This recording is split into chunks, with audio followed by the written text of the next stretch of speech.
Hey, guys, out to be Felder here, your voice manager and host of the Speak Easy podcast, where we go behind the scenes talking about what it means to be the successfully paid speaker and author. That part, I know you saw. Okay, so I'm going to give you this disclaimer for today, for this intro, because I changed the title. So the original title was one thing, but as I was talking to today's guest before we started the episode, I changed it to Forced to Quit. And that's being forced to quit mentally and financially in a couple different ways.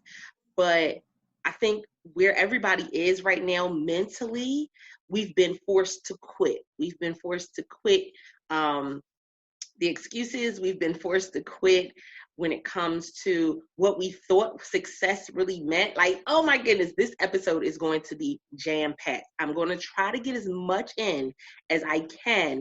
And if I have to bring her back on, by all means, believe you me, I will have her back on. We will do a second session just because I know you guys really need this. With that being said, join the conversation. Come over to the free Facebook group by going to bit.ly/World Voice Community and join the conversation. So with that being said, let's jump into today's topic. Okay, so y'all know that I said I had to change the title, and rarely do I have to change the title to an episode. I usually have a pretty strong, that sounds a little conceited. I normally have a pretty strong title when I start, but I just felt like it didn't capture what I really wanted to discuss in this episode, which is the mental health piece of what everyone is going through right now with COVID-19. I'm super excited about the guests that we have on, and I know you guys are going to get some great nuggets and gems from today's episode. So make sure you have your notebook, your pen, because I'm not just going to make sure that we talk about what's going on, but also we're going to bring it on home. I felt like I just had a SpongeBob moment. We're going to bring it around town. We're going to tell you some ways that you can definitely better manage your mental health in this time. So with that being said, hello, Annette. Hello. I am excited. And hey, everybody. Right? I am so excited to have you on as a guest today. So before we jump... I appreciate you for having me. Before we jump into today's topic, let everybody know who you are and a little bit about yourself. Well, as she said, my name is Annette Morris. I am a mental health therapist. I have been since 2006, so for the past 14 years. I'm also a certified life coach. I'm an entrepreneur. I'm a serial entrepreneur. So I own two businesses. One is called Go Getter LLC. And with Go Getter LLC, we actually cater to women. We help them to identify their God-given gift and teach them how to monetize that particular gift, turning it into a 5 to 6 figure income generating business. And with I Am Mental Health Coaching, we provide mental wellness coaching, as well as mental wellness activities and products to help people to be more productive and to be overall mentally well. So we, because I'm a therapist, I transitioned that into the mental health coaching component, just because I don't necessarily want to speak to the mental illness of the person, because if we can find each and every one of us diagnosed in the DSM book. I want to speak to the whole person and helping them to be mentally well. So that's why I moved into mental health coaching as opposed to mental health counseling. So we're going to jump in and we're going to hit the nail on the head, especially in the African-American culture and community. Mm-hmm. Mental health is still, for whatever the reason, a very taboo topic. It is. In this season, in what we're going through, how do we bring this conversation to the forefront within our own families? I think it's getting it to be more comfortable of a conversation, because now you have a lot of celebrities talking about mental health and helping the community to overcome the stigma, simply because we're the only culture that has yet to overcome the stigma. I was telling one of my colleagues one time, I was sitting in a coffee house and I saw one of our Caucasian counterparts, and she was talking out loud.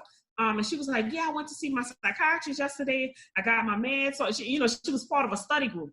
And it was a comfortable conversation for her, but it made me feel uneasy because again, we're not comfortable with talking about. So I don't know if I was uncomfortable. I was just shocked to hear how comfortable she was with having that conversation, right?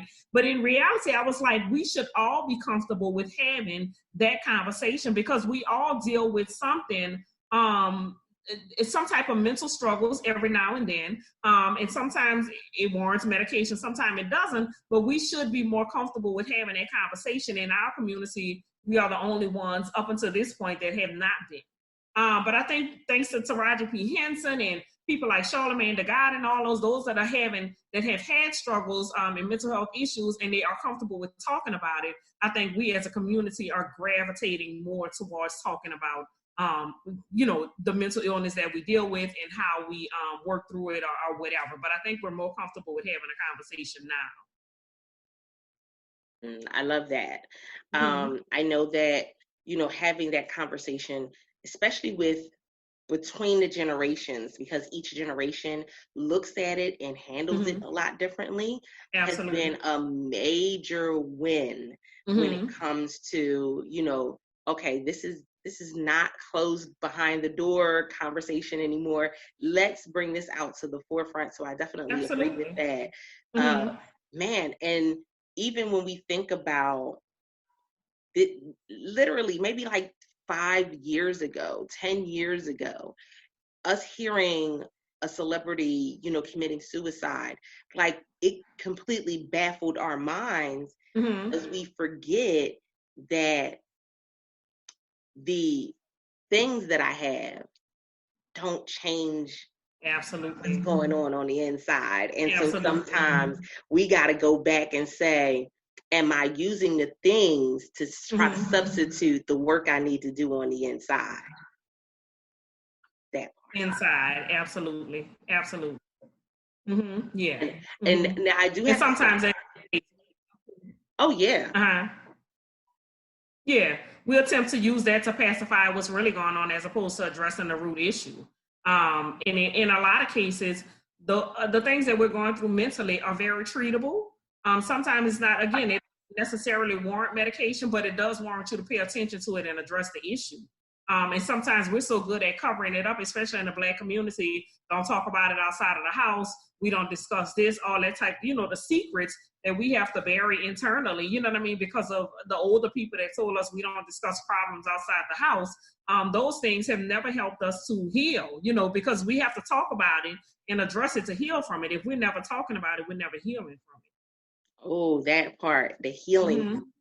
And that's why I was really excited about having this discussion, because right now, a lot of people are realizing that the things that they did not heal from are things that are rising to the top, right? Absolutely. Now, as we're stuck in the house, and some of us are stuck with it in the house, not just in the home, but in the home with people that kind of sometimes agitate, what's going on, or we haven't really had to sit down and spend quality time with are in our direct family. So if for a lot of people, it's a struggle. It is, because a lot of people will keep very, very busy just not to think about it. And now we're not busy.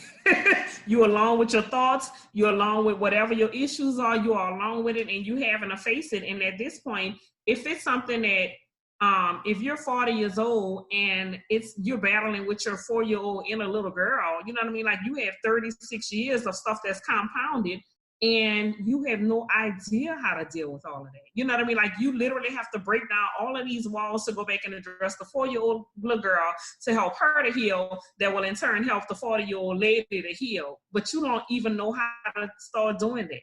And when you're alone with your thoughts all day, every day now, I mean, it's just a lot. You can't keep busy to forget it at this point. Oh my goodness, that part. So now,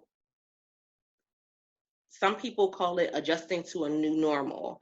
I know within my community, it's been not necessarily adjusting to a new normal, adjusting to a temporary normal, because this is temporary. This is going to shift again. what would you say is the first thing that they really need to think about in adjusting to this? Like now we're a month in, and there are still a lot of people who are kind of uneasy and trying to find their footing and their foundation. What would be those foundational things for good mental health that they need to do right now? The thing that I think they need to do right now is the thing that I think they need to continue to do even after this. You know what I mean? A lot of us don't give ourselves time to ourselves on a daily basis. We don't incorporate mental wellness activities. We don't incorporate consistent self-care. So I think this is an opportunity for you to stop saying, hey, we don't have the time to do self-care. We don't have the time to do that.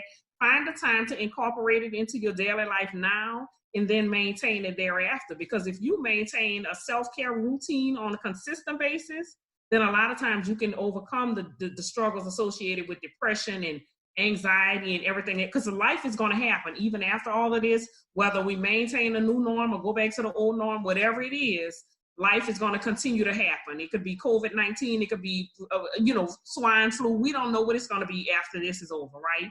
But in order to maintain your mentals and to take care of yourself, you have to practice some type of self-care routine. I do it on a consistent basis and have done it for like the last 2 years.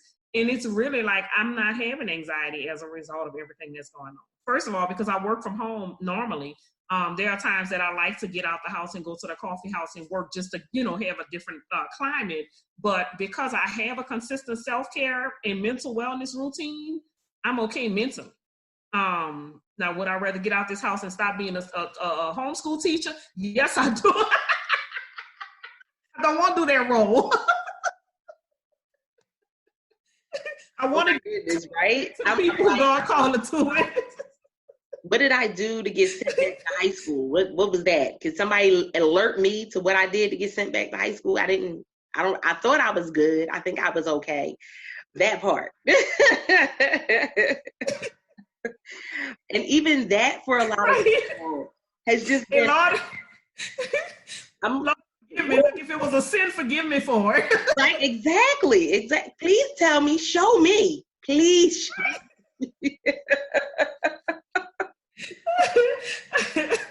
Please show me. I want to make sure I don't do it again. Ever again. I don't want no problems. I don't want no. Right. Getting into that self-care though is really key, because again, self-care is still one of those things that we think self-care is just going to get the nails. Right. Self-care is just going to get the hair done. And I know you've seen plenty of the memes with people talking about how they go all bum rush the barbershop. Right. Once COVID-19, once it's over, quarantine lifts, they right, straight to the barbershops, straight to hair salons and nail salons. Yes. And although we can laugh about it, but the reality is that that's not the only thing that we can do when it comes to self-care. So what are the top 2 things that we could be doing when it comes to self-care? Self-care for me, I have a daily routine. So I make sure that I wake up earlier than everybody in the house, right? Simply because that's my me time. If I'm awake with everybody else, then there's demands on me, right? Babe, can you do this? Ma, can I have this? That type of thing. So I wake up before everybody in the house. So the first thing is I recommend you waking up or either going to sleep later than everybody else so you can have me time, or waking up earlier than everybody else so you can have me time. Me time is mandatory, right? The second thing is incorporate some type of either deep breathing activity daily or meditation. I absolutely love meditation. And meditation doesn't require you to sit down 60 minutes and all that. I do 10 minutes of meditation every morning. 10 minutes.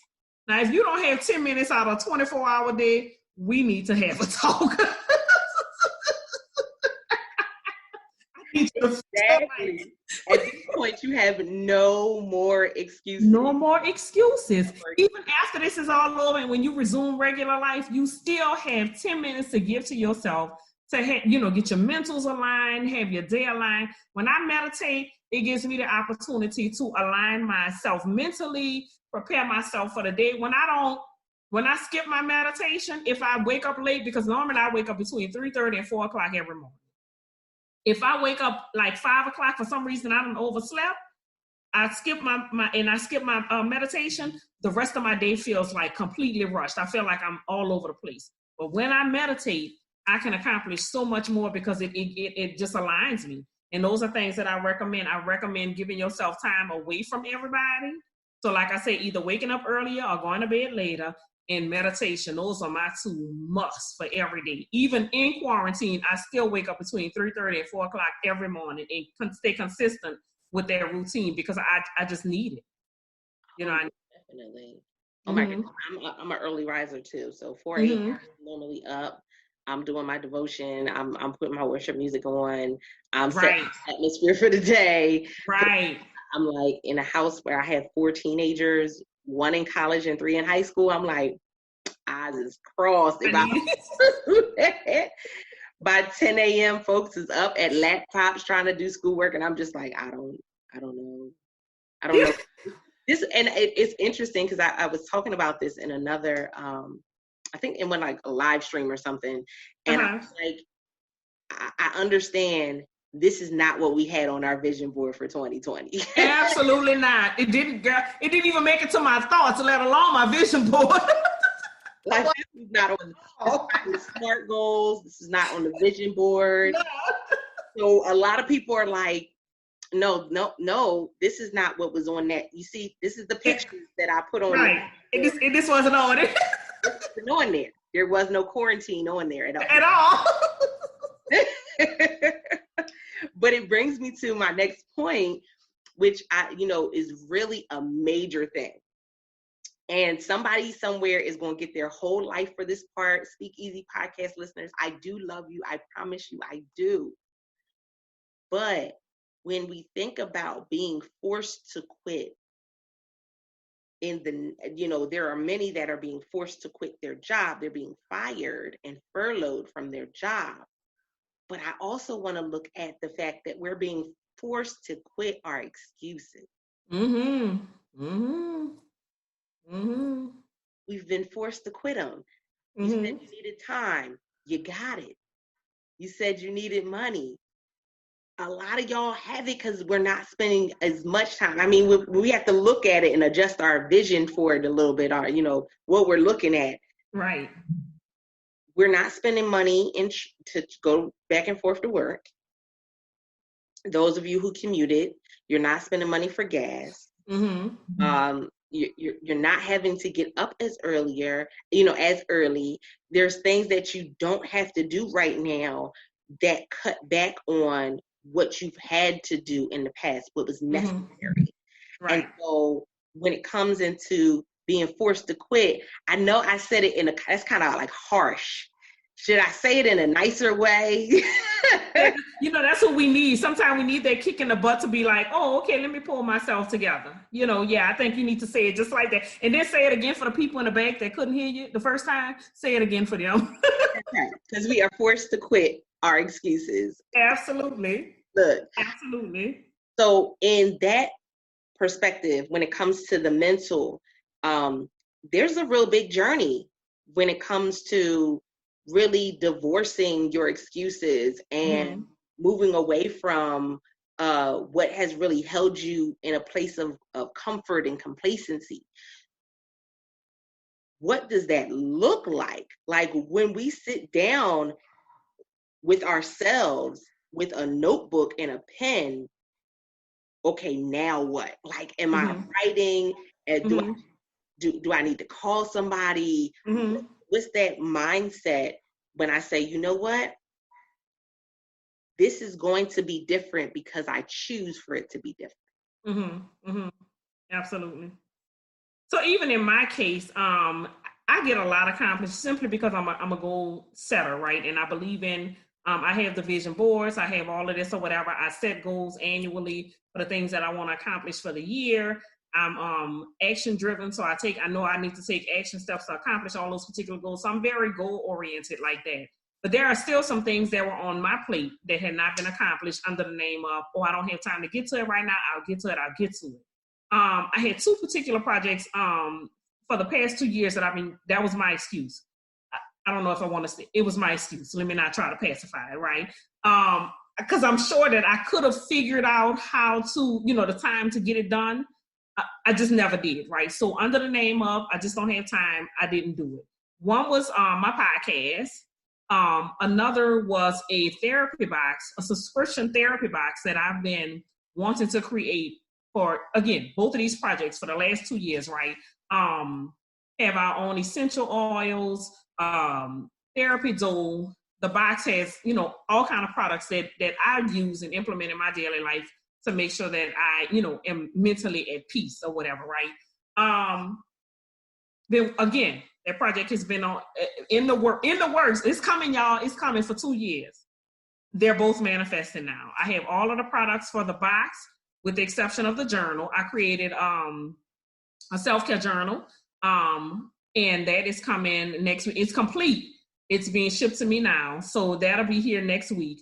And then I'm going to launch the podcast next month for my birthday. So actually just recorded the first 2 shows for the podcast yesterday. I'm like, because initially when I'm sitting down and I'm like, God's like, so what's your excuse now? Because for the past 2 years, you've been saying you ain't had time. So what's your excuse? I'm like, well, nothing, because I have nothing. That was the only thing I was hanging on. I don't have time. So now you got time, right? So I manifested those 2 things. Anything, and this is what I encourage all of your listeners to do. Anything that you found yourself continuously revisiting and it keeps coming back to visit you, like that therapy box is keep coming back in my face. Keep on, you need to do it. The podcast, people just from everywhere. When you're gonna do a podcast? When those type of things are revisiting you, it's something that God desperately wants and needs for you to manifest, right? This is your time. This is your, if you don't get it done now, it's going to skip past you, and God going to anoint somebody else to do the very thing that he called you to do, right? So now, anything that I've ever put under the umbrella, I don't have time to do it, I now have time to do it. I'm going to get them done. And those are the 2 major things that I've been battling with for the past 2 years, and they are done and they are launching. And they're both launching in May, my birthday month. And, May is also Mental Health Awareness Month. So the therapy box is launching. And the therapy box is launching. We're dropping the content for it this month, but it'll be available for sale starting May 1st. And then I'll launch the podcast on my birthday, which is May 19th. Yeah. Come to the podcast community. I love it. Yes. I love it.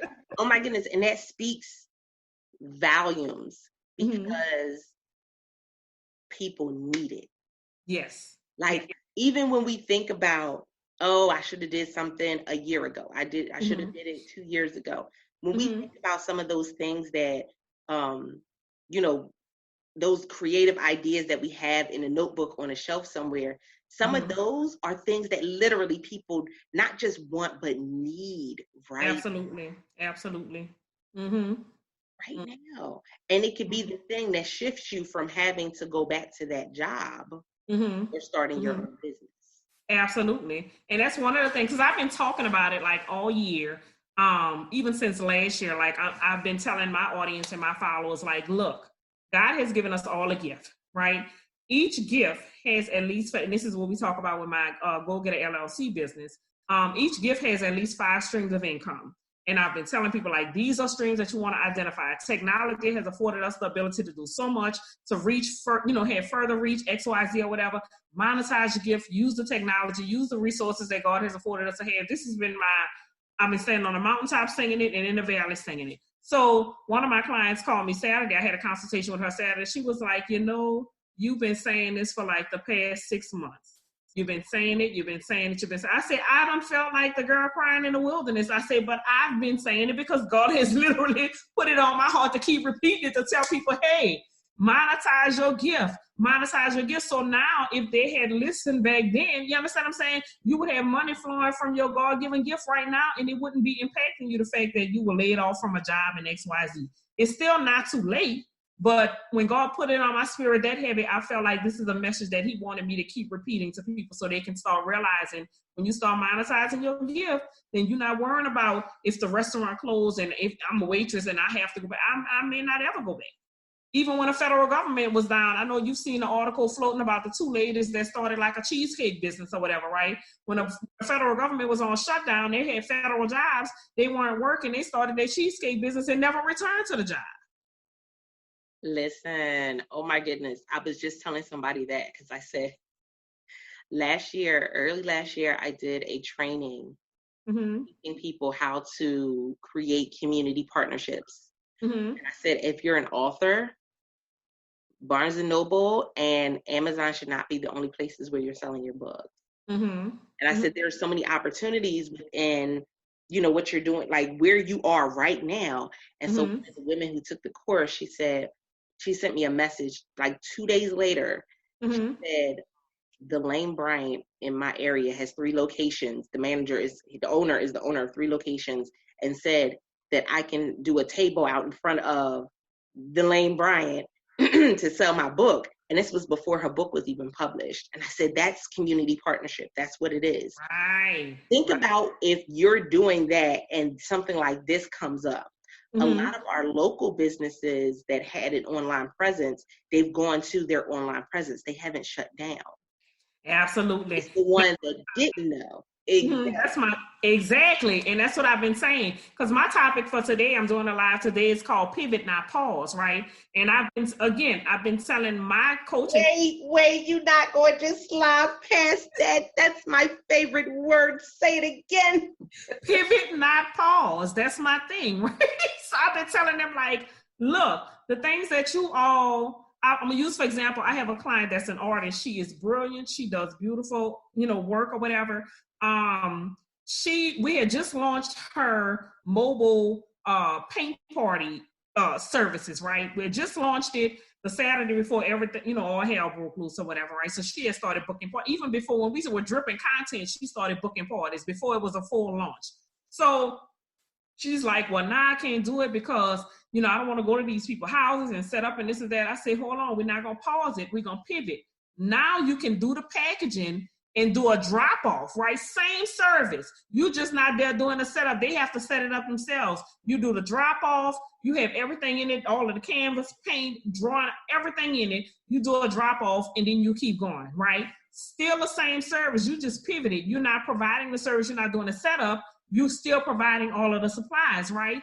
In another aspect of her business, I was like, okay, you can't do this right now. You may not be able to do this right now because it's not a big seller. What else can we do in this line, right, to get it done? And I'm like, you cannot pause your business, right? Businesses ain't going to just sit around and wait for you to feel like you want to get up and nurture it. And this is that. You have to keep on going with the business. You just have to change direction. And I was also telling her, I was like, look, because one of my vendors that we send like my clients to get like some of their marketing stuff, like they do pins and mugs and all this other type stuff or whatever, which are branded information, branded products rather. They are now selling masks. What they selling? Masks. They're selling hand sanitizer that you can also put your logos on. They've shifted.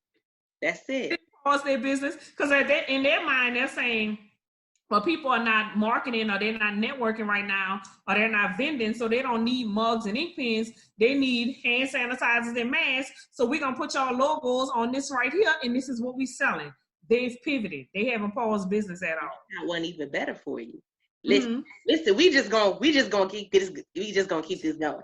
I got one even better because I live stream. And so I'm still doing lives. I've still done virtual summits. I've still done virtual networking, and having a mug with my stuff on it is still valuable. That's still important. Right. Absolutely. That's still important. And so if you had something, if you had somebody show up and you do a live, and behind you, you got a throw with your logo on it. You got a mug with your quote on and your logo on it, and it's still promoting. You still promoting. Absolutely. You're still promoting. I don't even have to say, oh yeah, y'all, look at my mug and buy my mug. Mm-hmm. I don't have to do that. When I put this thing up and I take a sip, they're gonna be like, you oh, see it. Right. Absolutely. like that. Right. And people miss it. Because they're so accustomed to putting out a link or a flyer that we missed it. I love that. My favorite word is pivot.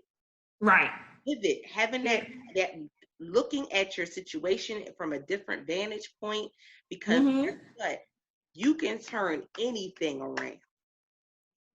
You can turn anything around. I realized that when I found out that there is a man who is a professional speaker with no arms and no legs. Y'all better come on. Baby, you seen that man? But guess what? He got what he need. He need a mouth and a word, a mouth and a word. And guess what? He making good money as a speaker. Married. I think he got either 1 or 2 kids. I said, y'all out here giving excuses. Come on, didn't we say, come on? Now is the time for you. You are forced to quit your excuses. Forced to quit your excuses. Stop it. Stop it. And so, it definitely, we're in a great space and place right now because you're going to see who, and I'm gonna just go back to my Philly roots, guys. You're gonna see who the real ones are. Absolutely. And those are gonna be the ones that's gonna come out shining like gold after this is all over. Exactly. Not mouth and woe is me, those type of things. Because and this is one I'll share with one of my clients. I was like, listen. This is what's going to make some people and break some people. This is just the bottom. There's not going to be no in-between. It's going to make some, and it's going to break some, going to come out smelling like roses and making millions of dollars. And then they're going to be the other ones behind weeping like Mary and Martha when their brother died. I mean, it's just going to be. Exactly. You're millionaires and your weepers. That's it. Now you choose who you're going to be after this all said and done. Because we don't know how long this is going to last. So don't sit around and be like, I got 2 weeks to get this done. You don't know how long we're going to be inside. So make the best of it. Y'all, she is dropping gems. I hope you guys are picking this up because, again, this is a great time for us to be able to get in position. And even if you're not launching something right now, even if you don't have something to sell at this point, you are in the perfect position that when things shift back or shift again, I won't even say shift back because I don't think we will ever be back to where we were. I don't think so either. We will never, people are finding a whole new world of things. Okay, having my kids home and homeschooling them is not really that bad. Okay, working from home, companies are going to be like, well, if we have y'all work from home, then I don't have to pay for a building, then I probably don't have to pay you as much. Right. That part. Part, yeah. That part. And you working from home, you're going to say, I don't have to deal with stress, being in traffic, and we have all of this opportunity before us. Right. Take advantage of it. Absolutely. Yep. Advantage. And so I always ask this question in this journey, especially with you being in the mental health industry for such a length of time. I know for me personally, I found when I was taking my courses and my classes that I could not be a therapist. I learned that early on because in a class, we watched a video and the woman, they did a video of her on her meds and her not on her meds. And her on her meds, she was very calm and mellow. Her not on her meds, she was talking about how she was getting high with Jesus in heaven.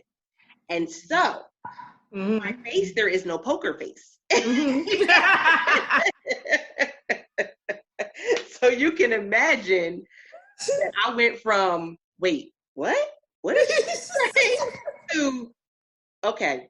Okay. We're not going to skip past this and act like she didn't just say it. And my professor was like, yeah, maybe that's not a good look for you. I said, you're right. It's not. We just gonna call a spade a spade. It's not. Right. It's not.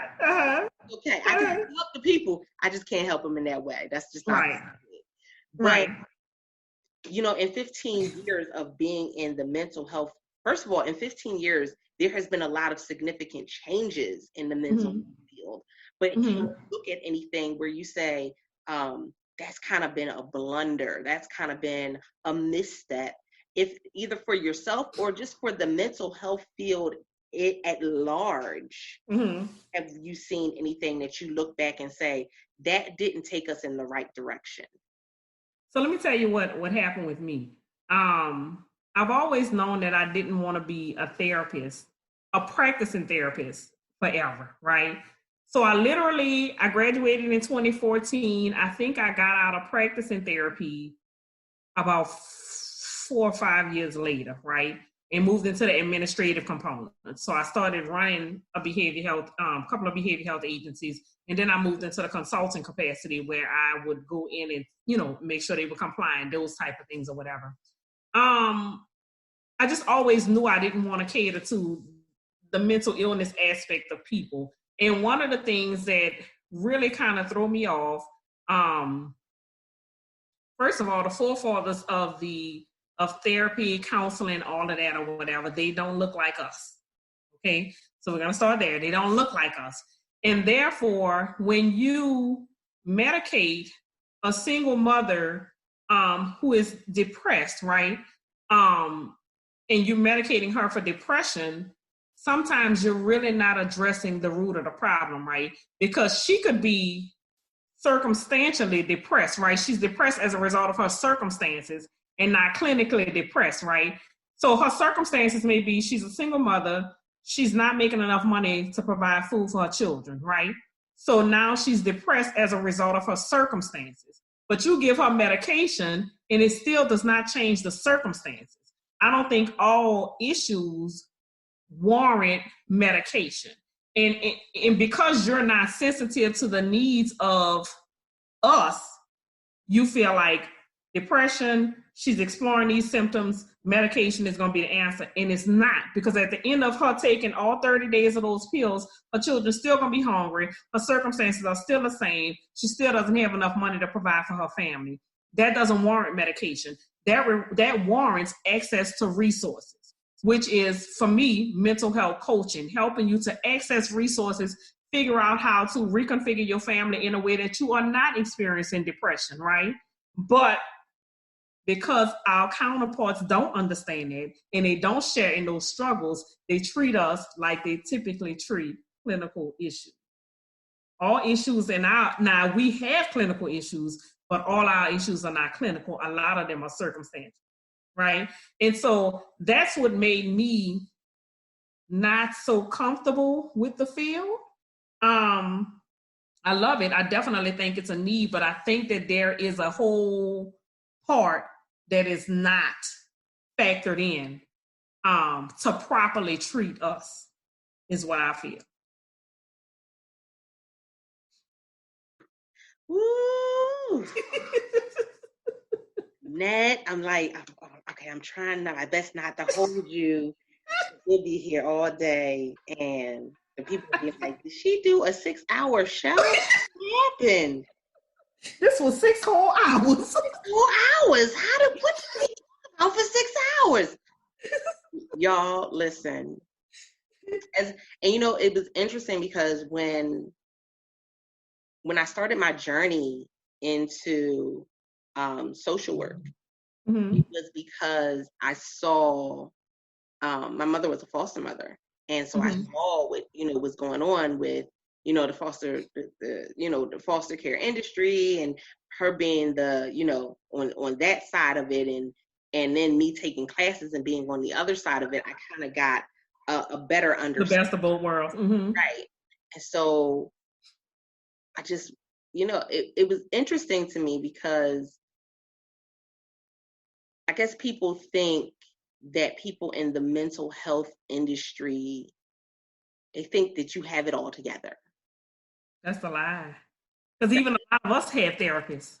Exactly. And I kind of explain that to people and going, no, Mm-hmm. Do you realize that they're taking on more of what, they're taking on everybody else's problems, and they don't even, not, they still got stuff at home. They still got Absolutely. kids. They still got their Mm-hmm. own marriage. They still have, Mm-hmm. I said, so it's finding, and it's not even a balance, because I don't think it's ever balanced.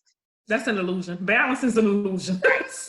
Like, there's not no gonna happen. balance. Like, you can't shut off emotion after you hear a wife, break down and say that her husband killed their child. Like, there's no switch to turn that off. Mm-hmm. Mm-hmm. But on the other side of it, have you had to create a routine for yourself that is the I guess the buffer between what you do and the people that you come in contact with and home? Because I know for me, even though I'm not in the social services industry, I come across a lot of women who have gone through domestic violence, who've gone through issues with homelessness, divorce. I mean, it runs the gambit. But I feel like, unfortunately, because I have, that social work experience and the life coaching, I can understand how to, what needs to be done in what order. But Mm-hmm. a lot of people who came into that life coaching industry weren't prepared. Mm-hmm. Mm-hmm. Mm-hmm. So with me, because I don't necessarily practice therapy anymore, I don't come across the necessarily like the mental health, like people don't come to me with the mental health issues or the domestic violence concerns. This is that. What I get a lot of in my capacity, because I do help entrepreneurs to develop their gift and turn them into businesses, I come against the mind barriers, the mental barriers, right? And because I have the background in therapy and a certification as a life coach, I get to help them to work past all of that stuff, right? It's one thing to go to the Secretary of State and develop a person's business, and this is that. It's another whole thing to develop that whole person, right? Because the person is the business. You can't develop a business on paper and then say, hey, you're going to be successful. You literally have to work through the mind barriers of that individual and develop that person to get them to believe that they can even be successful in business, right? To believe that they are worthy of whatever the rewards that come associated with it, right? It's a lot of mind work that you have to do behind the scenes to get a person to the forefront of their own business, right? You got to work through sometimes generations of, oh, nobody in my family ever did this. I don't think I'm gonna be successful. You got to get them past the voices that's been talking to them to be like, I don't think that's gonna work. You got to get them past the external voices and the internal voices. You know what I mean? So it's a lot of mind work developing that person into helping them to get into their role and assuming their role and not want to jump ship when things are not, when they're not making thousands of dollars. You know what I mean? Because another thing is, like, I had one of my clients and she's like, I think I'm just gonna go back to work. We actually worked her out of full-time position. She's a LCSW, licensed clinical social worker. Worked her out of that position. She absolutely hated it. Full-time into her business. She was doing swell. Come after Christmas, people are not spending like talking about it after Christmas until income tax come, right? So she hit that down season and she's like, I think I'm going back to work. I was like, why? Are your bills paid, right? Just working her through this whole process or whatever. You're going to go back to work to do something miserable as opposed to continuing to work on your business. Again, at that point in time, I had to make her pivot. Let's pivot and get into another stream of income, right? Because when you have, I encourage all of my entrepreneurs, do not ever stop at one stream of income. Because at some point, that stream is going to dry, right? You need to have multiple streams because at some point, when something dries, another stream needs to start flowing, right? And the only way you can continue to flow into your business if you have multiple streams of income, right? If not, you're going to fold. And that's just the end of the story. So I'm like, what other stream can you access right now that would generate revenue? I had to make her sit there and think. So then by the next day, she was like, oh my God, I hadn't even thought of that. XYZ. I'm like, that's why I'm your coach. That's why I'm the coach and you my client. I'm here to help you. So getting, developing the person is where the real work is. And if you don't have that capability, again, it's easy for you to start a business and go to the Secretary of State and get your EIN and all this. That's the easy part. The hard part is getting that person into that business. So yeah, you need to have more than just knowledge of EINs and IRS and all that other stuff. You got to help that person. Now, I'm going to end on this note because I know that we are, again, I did say that, we've been forced to quit. So we're in a perfect position to start something new. Here's the thing.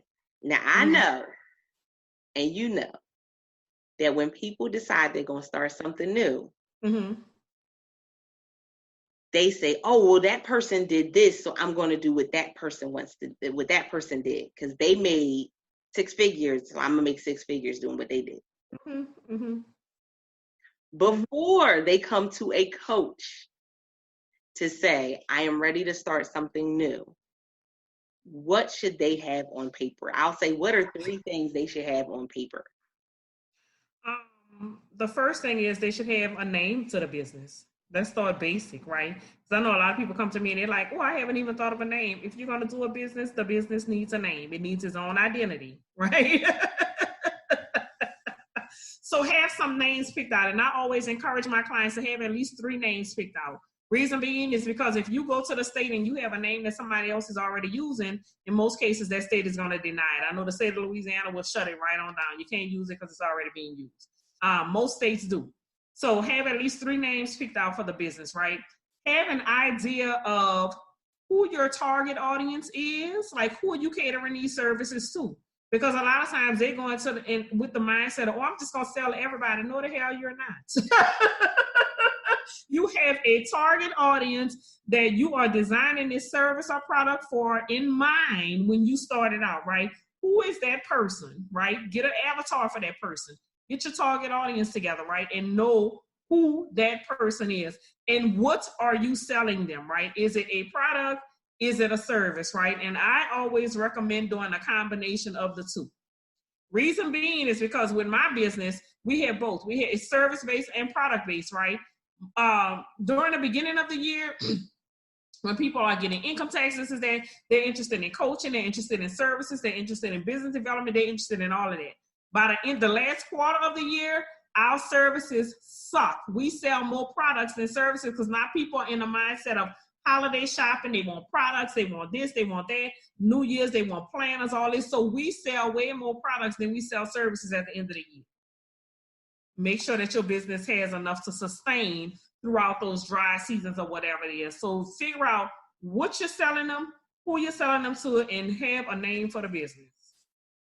Oh my goodness, that takes a lot of stress off of you, the individual, because I can't believe I see so many people that go out and they don't have just as simple having an avatar, target audience. They just don't, don't. And you're right. It's like I sell lotion, and so I'm going to sell it to everybody that's ashy. Well, some of your lotion may cause an allergic reaction to some people. Right. You don't want to sell to everybody that's ashy. Right. Right.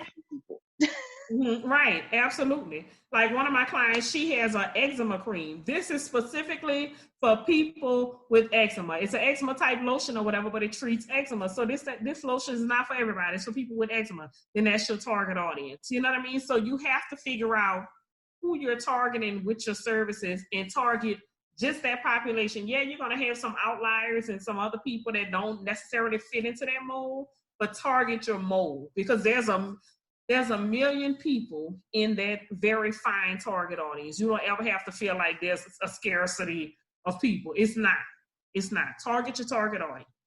Most definitely. Oh my goodness, this has been an amazing episode, an amazing discussion.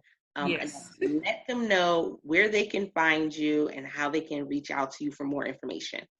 Oh, I'm everywhere. I am on Facebook. On Facebook, my personal page is Annette Goal Getter Morris. And my business page is Goal Getter LLC. That's GOAL Getter, GETTER LLC. That's me on Facebook. On Instagram, I'm Annette Morris, MA on Instagram, and Goal Getter University is my business page on Instagram. My website is www.goalgetterforever.com. And yeah, I can be reached. That's the ways I can be reached. And my email address is goalgetterllc@gmail.com. Awesome. Guys, listen, it is time. It is time. It is time. You have been forced to quit. And so with being forced to quit, what will you do? What will you come out of this with? What will be your literally, is this your moment for you to be able to shift everything for your legacy, for your children, for your spouse, for yourself? Like, really think about that. This is your moment to determine that what was happening before, if that wasn't something you liked, you can change it. Right. Absolutely. The power is back in your hands. No excuses. Right. So no excuses. That's it. No excuses. With that being said, I appreciate you guys, Speak Easy Podcast listeners, because guess what? Without the Speak Easy Podcast listeners, there would be no Speak Easy Podcast. And you guys definitely show up and show us so much love. I told you guys that soon we'll be sharing your reviews on the show. So be on the lookout for that. Thank you for DFW. Yes, one of our community listeners, and also DTI Takeover, which is another podcast that we are connected to. Thank you for them coming and connecting. We support you guys. We love what you guys are doing. Keep showing up and showing out, because people need the information that you are sharing. With that being said, guys, don't forget to join the conversation, bit.ly/World Voice Community. We appreciate you. And until next time, this is another episode of the Speak Easy Podcast. You guys don't forget to press it out. See ya.